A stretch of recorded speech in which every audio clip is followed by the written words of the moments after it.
Hello guys, so today yes, we want to talk about application package.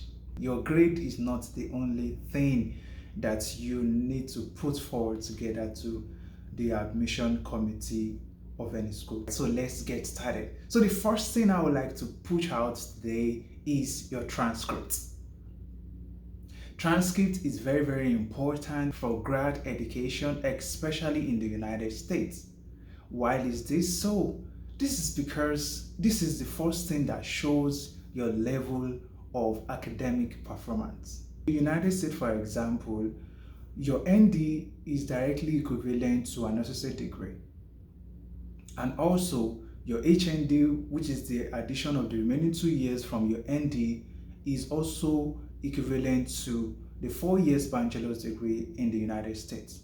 However, some schools still in the same United States do not understand this. So that is to give us the analogy that you can actually apply for graduate school with your HND without doing any evaluation.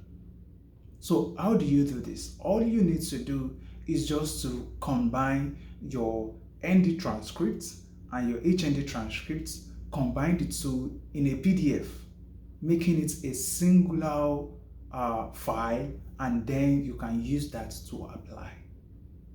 So that is one way about it.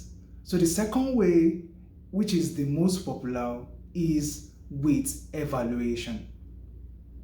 That is, you give an agency your two transcripts, that is your ND and your HND also may have you, and you send it to them, they evaluate it, and then upon evaluation they give you back a report that shows that you have a BSc. So this is what some schools recognize easily. So that is to say that you can actually get your application forward using your transcript with or without evaluation. And that being said, without evaluation. So now let's talk about your transcript with evaluation. As a matter of fact, most people only hear WES, that is WES. However, WES is not the only organization that does evaluation. Actually, NACES, the NACES, the National Association of Credential Evaluation Services, they are actually in charge of evaluation service. And with that, they do not do the evaluation directly. They have members. The members include AES, PANTRAM, ECE, IEE, and of course WES, and a whole lot of others. So, WES is actually more popular, and that is why most people think when we talk about evaluation, we mean WES. No, WES is not evaluation. WES is just a member under NACES that does evaluation. So these are things that we need to understand. So when we talk about evaluation, there are actually many accredited bodies that does this evaluation. So as an HND graduate or somebody that is having an equivalent to a BSc, you need to understand this very well. All right, with that being said, so all of these bodies, they do almost the same thing. They evaluate your credentials to make it an equivalent of a bachelor's degree.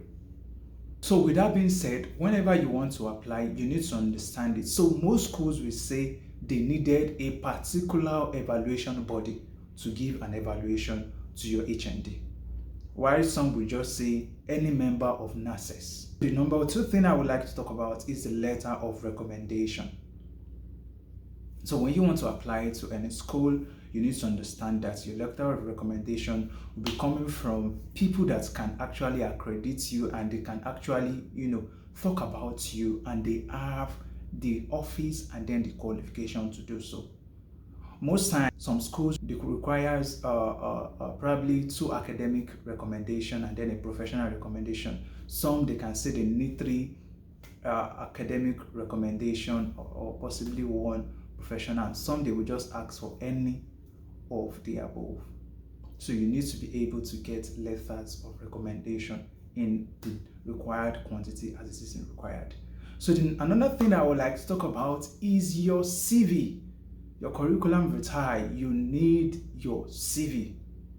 And in this, I need to clarify that when we're talking about funding and admission in the United States, for example, you need to understand that there are formats.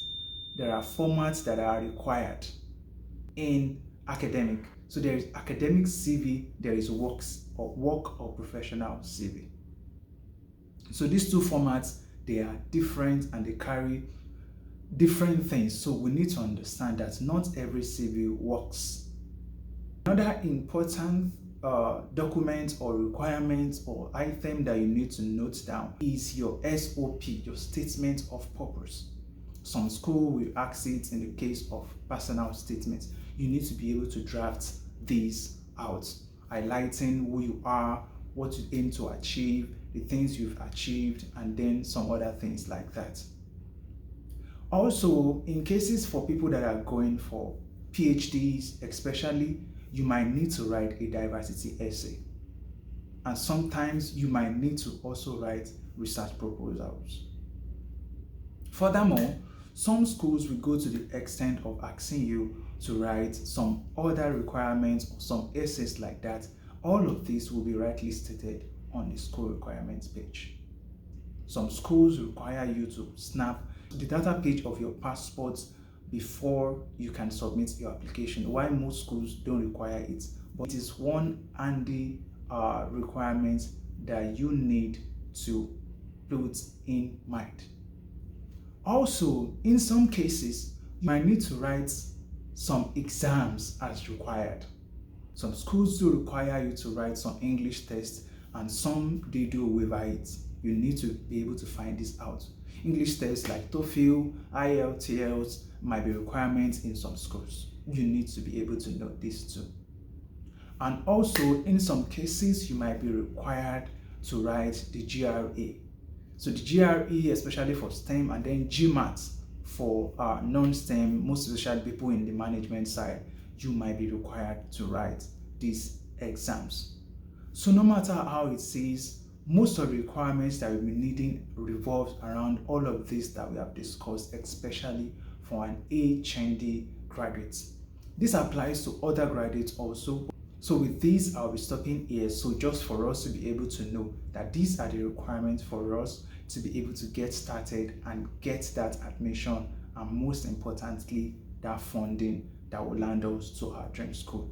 Please do well to like and subscribe to the page while I bring you more your way. Thank you.